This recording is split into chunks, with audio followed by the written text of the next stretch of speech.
పరీక్షా ప్రశ్నపత్రాల లీకేజీలపై బీహార్ ప్రభుత్వం కీలక నిర్ణయం తీసుకుంది. నీట్ యూజీ పేపర్ లీక్ అంశం దేశవ్యాప్తంగా తీవ్ర దుమారం రేపుతుండటంతో, అంతేకాకుండా పలు పరీక్షా పేపర్లు కూడా లీక్ అవుతుండటంతో ఈ నిర్ణయం తీసుకుంది. ఈ నేపథ్యంలో బీహార్ ప్రభుత్వం కీలక నిర్ణయం తీసుకుంది. పోటీ పరీక్షల్లో అవకతవకలను అరికట్టేందుకు బీహార్ పబ్లిక్ ఎగ్జామినేషన్స్ 2024 పేరుతో బిల్లు తీసుకొచ్చింది. దీని ప్రకారం పోటీ పరీక్షల్లో అక్రమాలకు పాల్పడితే 3 నుంచి 10 ఏళ్ల వరకు జైలు శిక్షతో పాటు ₹1 కోటి జరిమానా విధించే అవకాశం ఉంది.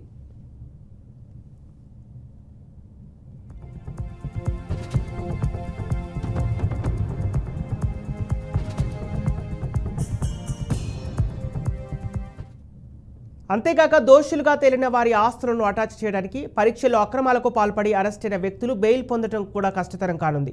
ఈ బిల్లును రాష్ట్ర అసెంబ్లీ వ్యవహారాల మంత్రి విజయ్ కుమార్ బుధవారం సభలో ప్రవేశపెట్టగా ముజువాని ఓటుతో సభ ఆమోదం తెలిపింది. గవర్నర్ ఆమోదం తర్వాత ఈ బిల్లు అమల్లోకి రానుంది. మరోవైపు బిల్లుపై అసెంబ్లీలో చర్చ సందర్భంగా విపక్షాలు సభ నుంచి వాకౌట్ చేశాయి. విపక్షాల ఆందోళన మధ్య బిల్లును ఆమోదించింది. ఈ బిల్లును అంతకుముందే సభలో ప్రవేశపెట్టాల్సి ఉండగా విపక్షాల ఆందోళన కారణంగా ప్రభుత్వం దానిని వాయిదా వేసింది. ఈ నేపథ్యంలోనే తాజాగా ఆమోదించింది. కాగా ఈ బిల్లుపై కాంగ్రెస్ శ్రేణులు అసెంబ్లీ పరిసరాల్లో ఆందోళన దిగారు. హింసాత్మకంగా ఆందోళన చేయడంతో ఓ పోలీస్ అధికారి తలకు తీవ్ర గాయమైంది.